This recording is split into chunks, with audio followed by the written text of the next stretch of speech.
Huku hayo yakijiri, jopo la kuwateua makamishna wa tume huru ya uchaguzi IEBC sasa liko tayari kuanza majukumu yao baada ya kuapishwa rasmi. Jaji mkuu Martha Koome, ambaye alishuhudia hafla hiyo ya uapisho, ametoa changamoto kwa wanachama hao 9 wa kamati hiyo kuhakikisha kuwa wanaopata nafasi kuhudumu kama makamishna wa IEBC ni watu wenye maadili na uwazi.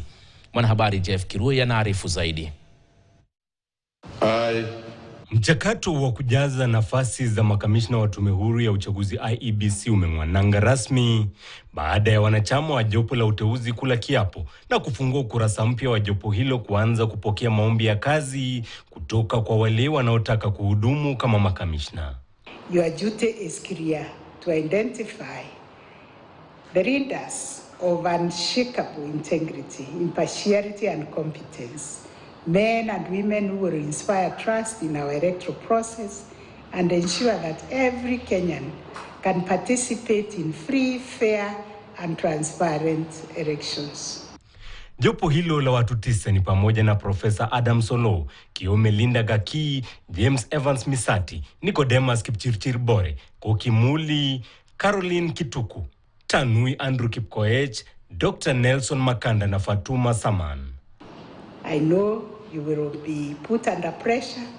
There will be influence of partisan interests. You must resist all those and seek to delay this process. There are a lot of interest in this exercise, but collegiality is the way forward for it. Tangu nafasi hizo kuachwa wazi mwezi Januari mwaka 2023 kufuatia muhula wa tume ya Wafula Chebukati kufika tamati, Kenya imekodolea hali ya sintofahamu ya kikatiba, ikishindwa kutekeleza wajibu wa ugavi wa mipaka na pia kuandaa chaguzi ndogo. Maeneo bunge matatu yakiwemo Ugunja, Banisa na Magarini yamesalia bila wabunge pamoja na wadi 12. This is not just an administrative challenge. For me, it is a democratic disruption. We cannot and we must not allow such a situation to persist any longer. The Constitution is clear. Governance must be continuous. Jopo sasa linatarajiwa kuandaa kikao chao cha kwanza ambapo watawachagua mwenyekiti na naibu wake, kisha kuanzisha rasmi mchakato utakaoarifu utendakazi wao wa kupokea maombi ya kazi kutoka wale wanaotaka kuhudumu kama makamishna wa IEBC.